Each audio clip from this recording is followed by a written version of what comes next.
Little game of hide and seek. Okay. After fierce negotiations, we agreed on a 100-second head start. Let's go. All right. Time to blend. 2, Find 3, a place 4, to hide 5, deep within the 6, bushes. 7, 8, 19, 20, 21, 22. Okay. I found a good position.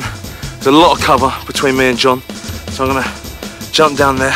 I've collected some stuff, and hopefully he won't find us.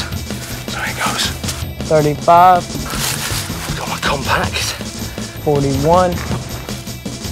Oh God, I don't. Awesome. So glasses off for this. 91.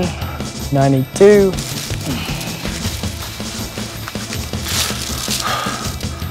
99. 100. I can't help to think I wish I'd gone to the loo. You know, it always happened to me, even as a child. We'd play hide and seek.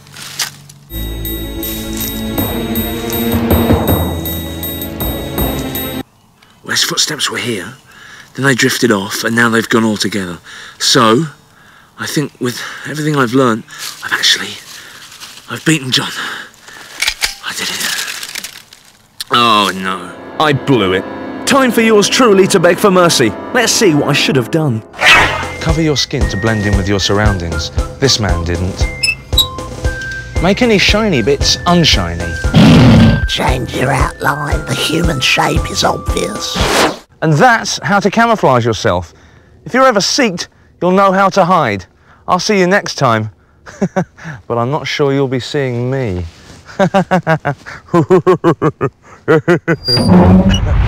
Coming up after the break, I go cruising in a tank. It's all about And I devour this furry treat. Uh-oh. Don't go away and stay vigilant during the break.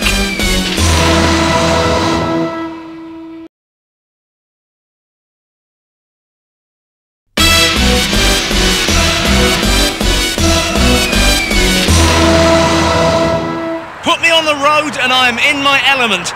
I passed my cycling proficiency test second time round, no problem. But you can forget what you think you know about road etiquette because the rules change when you start driving one of these. Be prepared. Drive a tank. The Abbott SPG. This veteran of the Cold War could be yours for an on-the-road bargain basement price of £15,000. But remember, it's not a toy, it's a tank. You need to know how to tame these metal beasts. So come on, let's talk to Tank Boy.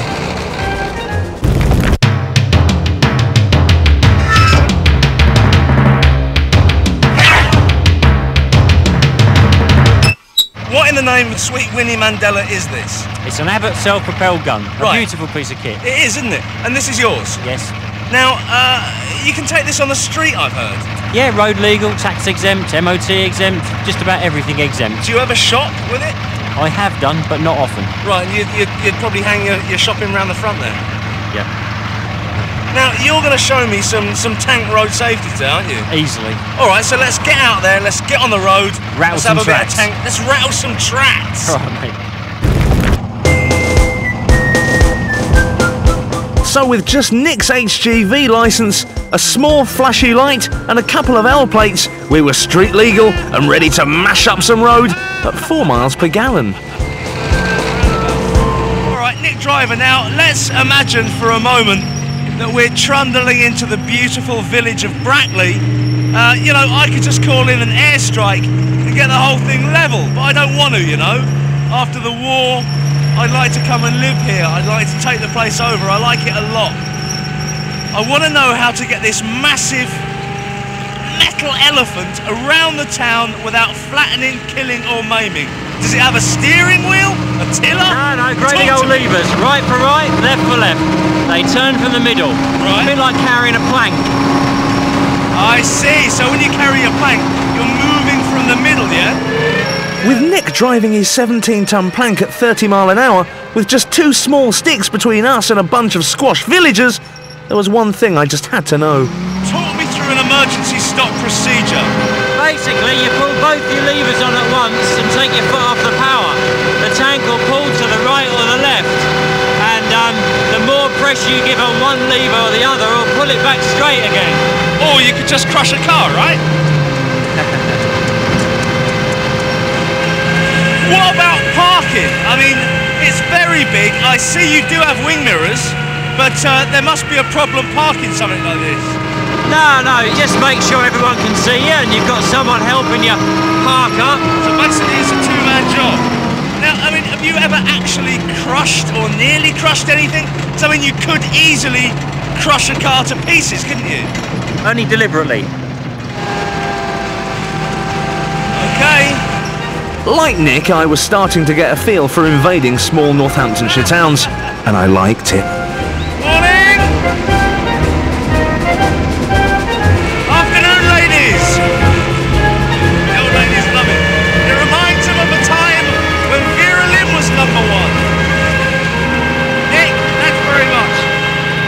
Well, I'm sure some of you at home are saying, oh, my blind grandmother could do that. Well, she couldn't. She'd probably end up crushing a car. Allow me to demonstrate. Like this.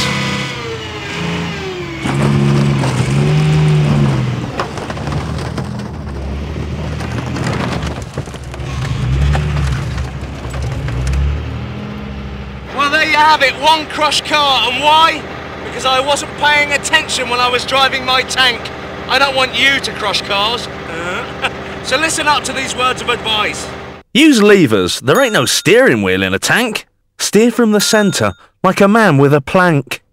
Try not to crush other road users.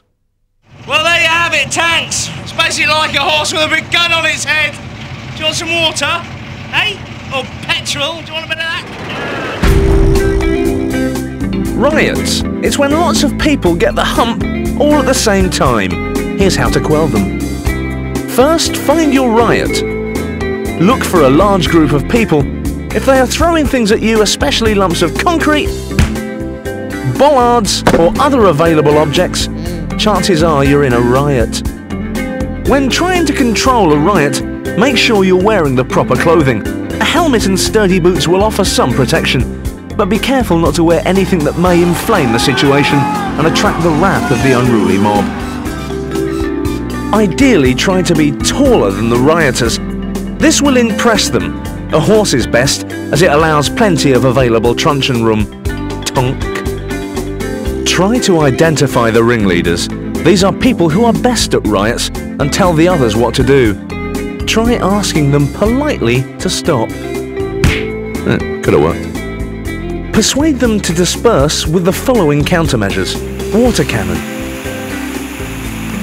tear gas, or spray them with a slippery substance like baby oil. This will make it hard for them to stand up and they may get bored and go home. Riot control. I can hardly wait.